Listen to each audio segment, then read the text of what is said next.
Kalah menang itu hal yang biasa, tapi ini tidak dengan cara seperti ini. Ini kita dirampok, benar-benar dirampok. Extra time 6 menit itu pun udah kelamaan, ditambah 3 menit. Alasannya apa dari 6 menit itu? Kok bisa tambah 50%? 더 많이 보는 것은 잘못된 것이고, 우리 선수들이 부딪히기만 하면 우리는 파울이고, 왜 상대는 그냥 매 경기 그냥 진행하는 데 대해서 도대체 이해가 안 된다.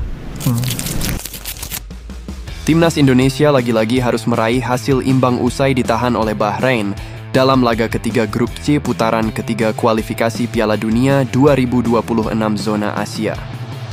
Pertandingan antara Timnas Indonesia melawan Bahrain ini diakhiri dengan insiden tidak menyenangkan, di mana kemenangan Timnas Indonesia yang ada di depan mata harus sirna karena dirampok oleh wasit yang bersekongkol dengan tim tuan rumah.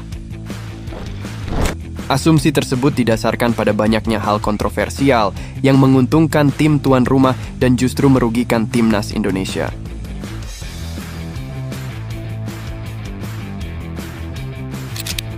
Tak heran jika salah satu pundit sepak bola Indonesia, Coach Justinus Laksana, mengatakan bahwa Timnas Indonesia dicurangi wasit dan AFC adalah sarangnya mafia. Coach Justin mengatakan jika tim-tim dari selain Timur Tengah akan sulit untuk masuk Piala Dunia karena jatah Piala Dunia akan dibagi-bagi untuk tim-tim Timur Tengah yang berkuasa di AFC. Selain itu, menurut Coach Justin, tim-tim yang baru berkembang seperti Indonesia akan selalu dikerjai oleh AFC. Oleh karena itu, Coach Justin menyarankan agar PSSI harus segera melayangkan surat protes bila perlu pemerintah juga turun tangan.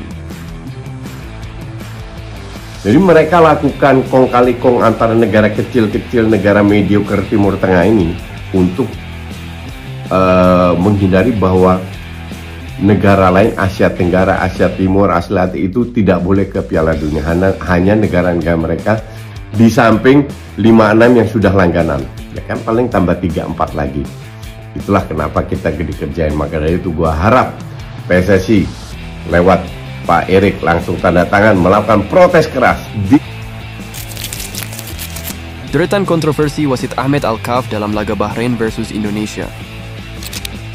Dalam laga ini, wasit Ahmed Al-Kaf yang memimpin laga Bahrain versus Indonesia menjadi sorotan karena mengeluarkan beberapa keputusan kontroversial yang merugikan Indonesia. Timnas Indonesia berhasil menyamakan kedudukan berkat gol yang dicetak oleh Ragnar Oratmangun pada menit ke-40-53. Gol tersebut baru disahkan oleh wasit Ahmed Al-Kaf setelah mereview VAR dengan sangat lama. Padahal dengan jelas Ragnar Oratmangun berada pada posisi onside. Terlihat wasit Ahmed Al-Kaf seolah-olah dengan sangat teliti memeriksa posisi Ragnar Oratmangun dalam posisi offside atau tidak. Padahal menurut beberapa netizen, Ahmed Al-Kaf sebenarnya mencari celah untuk menganulir gol Ragnar. Tapi sayangnya celah tersebut tidak ada sama sekali sehingga akhirnya gol disahkan. Ahmed Al-Kaf memberikan banyak keuntungan buat pemain-pemain tuan rumah.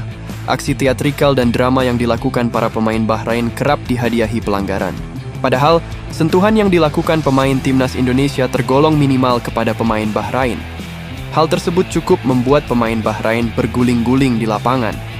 Hal ini terus terjadi sepanjang pertandingan Bahrain versus Indonesia, yang juga sempat terlihat dikeluhkan oleh Jay Itzes dan kawan-kawan di lapangan. Tercatat Timnas Indonesia dianggap melakukan pelanggaran sebanyak 27 kali dan mendapatkan 2 kartu kuning.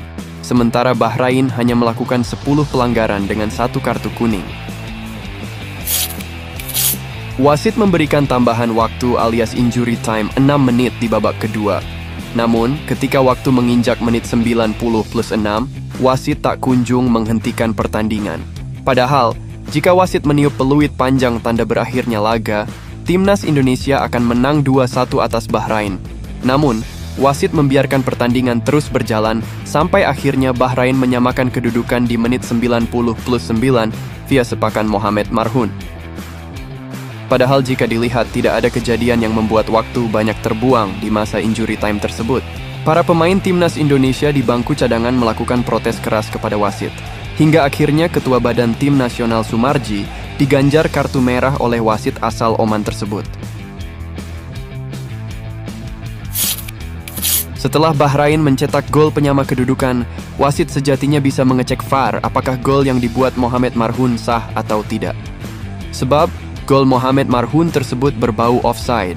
Sayangnya, wasit Ahmed Alkaf tidak melakukan review VAR, tidak seperti yang dilakukan saat gol yang dicetak oleh Ragnar Oratmangun. Bagaimana menurut Sobat Garuda terkait penampilan wasit Ahmed Abu Bakar Alkaf tersebut? Apakah ada aksi kontroversinya yang lain? Silahkan diskusikan di komentar.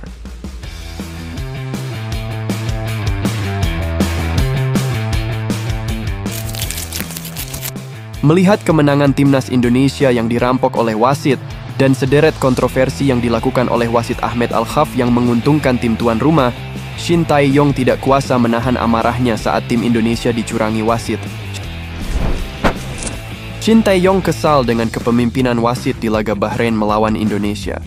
Pelatih tim Garuda itu menilai kepemimpinan sang pengadil bias dan memalukan.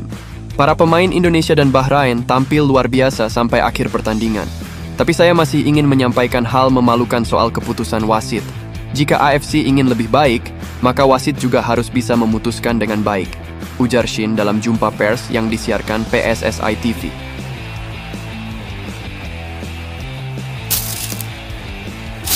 Selain itu, PSSI memastikan akan mengirimkan surat protes kepada AFC dan FIFA terkait kepemimpinan wasit di laga Timnas Indonesia versus Bahrain. Hal itu disampaikan secara langsung oleh anggota Exco PSSI, Arya Sinulinga.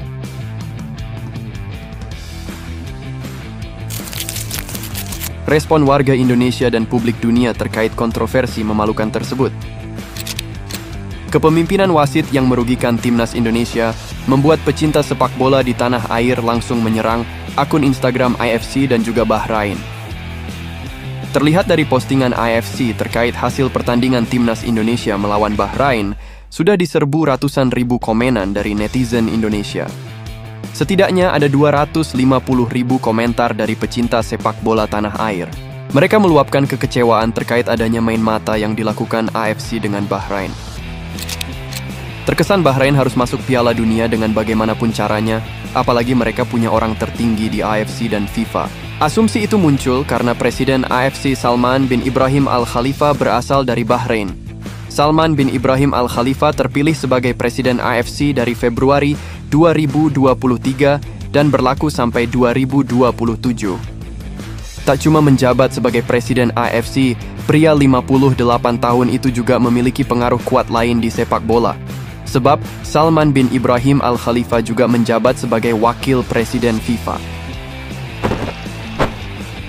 Jadi wajar jika para penggemar sepak bola di Indonesia berspekulasi bahwa timnas Bahrain tidak mau menanggung malu dari timnas Indonesia, sehingga Bahrain meminta bantuan dari bapak mereka yang menjadi Presiden AFC. Masuk akal nggak tuh?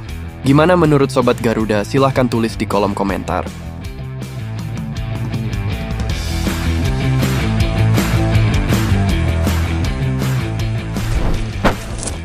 Selain itu, akun resmi Timnas Bahrain juga tidak luput dari luapan kekecewaan fans Timnas Indonesia. Sampai-sampai mereka menonaktifkan kolom komentar di akun Instagram mereka. Rupanya mereka takut untuk menghadapi amukan fans Timnas Indonesia. Mereka seolah menganggap kejadian memalukan tersebut adalah hal yang biasa dan memilih merayakan keberhasilan mereka menahan imbang Timnas Indonesia.